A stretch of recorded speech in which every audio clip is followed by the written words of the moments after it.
Hello there. I thought of doing videos on migration and on European failures and how the European Union is going to collapse, but there are things that I think are more pressing at this moment, which I will cover first. This short video is for that matter. It is about economic power and how economic power leads to political power, and at what stage private entities like corporations can gain political power through their gains in economic power. I think I will be using Google as an example because it is relevant for political matters, especially to this day. First, we'll have to review the theory.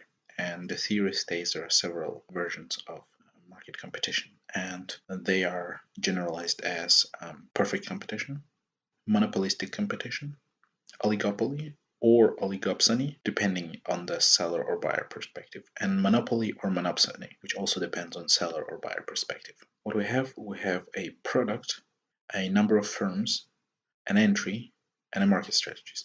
These are parameters which vary depending on a different market strategy. Now we have perfect competition, and so in perfect competition, the products are homogeneous. They all look similar. Such example is water, bottled water, which varies probably in its mineral consistency. So we have homogeneous product in perfect competition. We have many firms, so a number of firms is many. We have entry, how hard it is to start a firm in a perfect competition, and it is rather easy to enter a market and compete with other firms. And the market strategies are normally timing and volume of sales, as it indicates that everything is homogeneous. There are no other alternatives other than being in the correct time to bring your own product by the amount, take the market by the amount of sales, so by the quantity. Following, we have a monopolistic competition. Now, monopolistic competition has products which are differentiated. They are yet similar, but the companies try to make them present as different products. We have many firms as well. And the entry is also fairly easy, as different product or product that is presented as a different product is being, let's say, less of a direct competitor, therefore is not seen as a target. So companies take less risks to fight off and to increase their own productivity to fend off the new entrants. However, market strategies. Market strategies happen to be the price settings, the branding of the names. So in case like Coca-Cola, Pepsi, they are differentiated. It's a drink, it's a gas drink, a watery gas drink with similar taste, but they have different pricing, they have brand names, they have different promotion, they have different product design and packaging. Same with McDonald's, Burger King, for example. They're both burgers and they're pretty similar, but yet they're different. So this is going to be monopolistic competition. So we have now oligopoly and oligopsony. Let's start with oligopoly. Oligopoly means there are few sellers and many buyers. So the product is homogeneous. The number of firms is few number of firms, but there are many buyers. Difficulty to entry is already harder to enter into this market because the barriers to entry, like fixed costs, can be increased. The market strategies are fairly similar to monopolistic competition, where they also set price, they have brand name, they have promotion, they have product design, they have the differentiated packaging. So what happens is that in this case we have companies, few companies, like for example Apple and Macintosh, which produce a lot of market share of the equipment, desktop computers. So that would be a good example of oligopoly. If we go to oligopsony, you have product which is differentiated, where the number of firms, well, in case games is number of buyers, is can be also firms, but is also few buyers, and the entry is also difficult.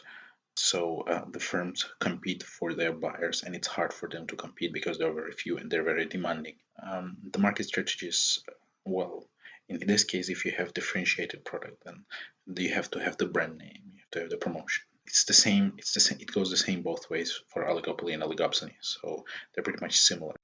When in oligopoly, it's a few firms that have many consumers. In oligopsony, is few consumers that have a lot of offer, which is very beneficial. But it depends on the type of product that they are looking for and that they're needing. And these can be very niche areas. We also have the duopolies and triopolies. We have Stackelberg and Corno duopolies. But these are different types of competition which we won't cover now because they're not of our interest. Anyhow, we move now to the monopolies. Monopolies and monopsony is the same as oligopoly and oligopsony. You have either one seller or you have one buyer. So we have here a product which is extremely differentiated. It has to be unique in its essence, or they try to make it as different as possible from all other products to make it look unique. And the number of firms is one, or the number of buyers is one. The entry, it's very hard to enter because the fixed costs, the initial fixed costs are so high that it's nearly impossible to raise that much capital. So the risks are higher, and since most of the investors, majority of the investors are risk averse, they won't be doing that. The companies who are monopolistic, they have higher economies of scale, so it's easier for them to gain stable returns on bigger scale as soon as they started. So normally monopolists are the companies who come first or who manage to gain advantage first, and then they will never lose it. So what we have is we have entries difficult to enter.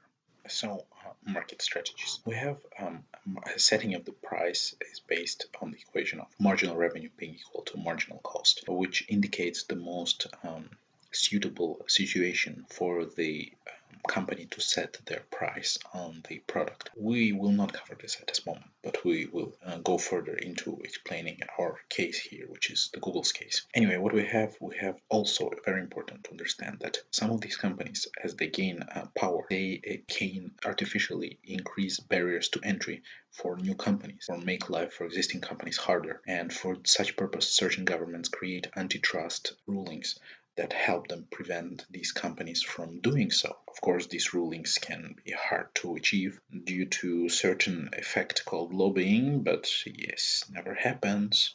So anyhow, what we have is we have monopoly and we have Google. Now, question is Google a monopoly? So what we say is that there are many buyers or many users and there is only one company. Well, the data shows that Google worldwide occupies 74% of Google search engines being used. 74% is the market share, Google's market share.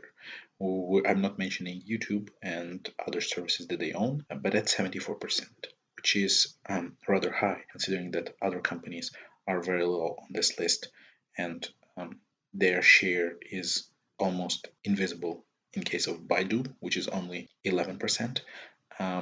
Case of Bing, which is 8%, Yahoo 5%, and Yandex, which is almost 1%. So what we have, Baidu is understandable because Google is being rather limited in China, so Baidu has more popularity. The Bing is more of a, say, an appendix from the past, and Yahoo is rather a initial competitor to Google, but then they clearly failed. And Yandex is the Russian search engine, which is more or less popular in Russia, but Russia not being that big of a market, they're not having much of a share. Of course, there are other search engines which have infinitely small percentages of market share, but we have Google, which is 74%, and then we have Baidu, which is 10-11%, which is the difference of 63%.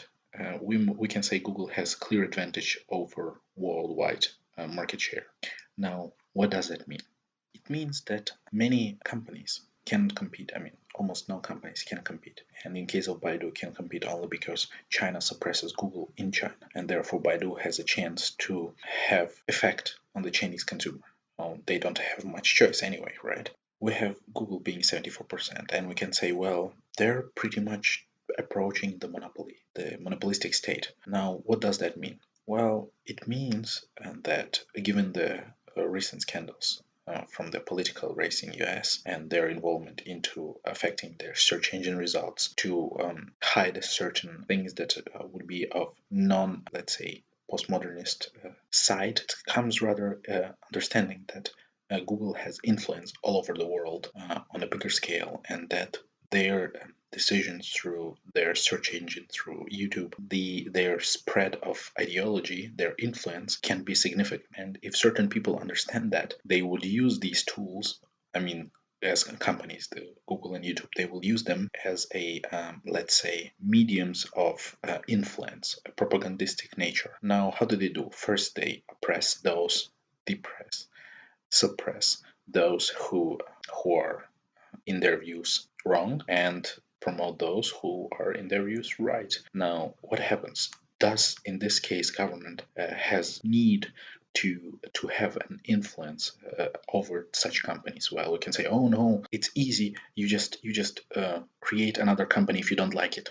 You just create another YouTube or another Google. Shall I remind you what monopoly means? And these things are not as easy as you think. You cannot just switch and saying, oh, it's competition. No, no, no. You can say Google is approaching natural monopoly, but this is rather questionable if they are naturally monopolistic. Now, the understanding is that the government has to ensure that the company, given its now political influence, due to its economic influence, which it gained, is now exercising. So they are exercising their power. So what has to be done, what has to happen, is that government find a ruling that makes companies like Google, for example, to be more, let's say, law-abiding in a sense of the jurisdiction under which they're registered. So if they want to suppress people for wrong opinions or wrong thinking, and they should change their headquarters to countries like China, for example, where they're not liked actually. But if they don't, they should abide by the rule and law of the land, which is the land of the United States. And I say there was something about the First Amendment and the Second Amendment, right? So I think they have to oblige by it. Otherwise, they are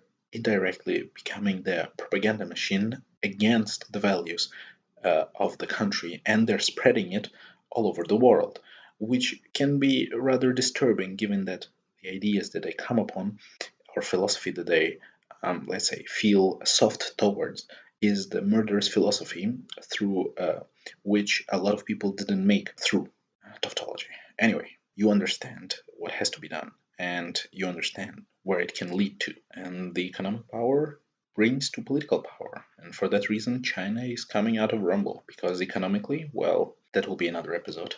But so far, economic power guarantees their political power. But all things change, and it depends how you mess up with your economy. And if you like socialism, you will mess up pretty badly. So better not mess with the systems unless you understand. But since the system we're living in is following the rules of the market competition I described previously, the rules stipulate that at some point some bad things can happen. So it is very important to understand, see, and control for who is going to gain this power, and try to prevent them from being another machine for propaganda, another Ministry of Truth, you might say.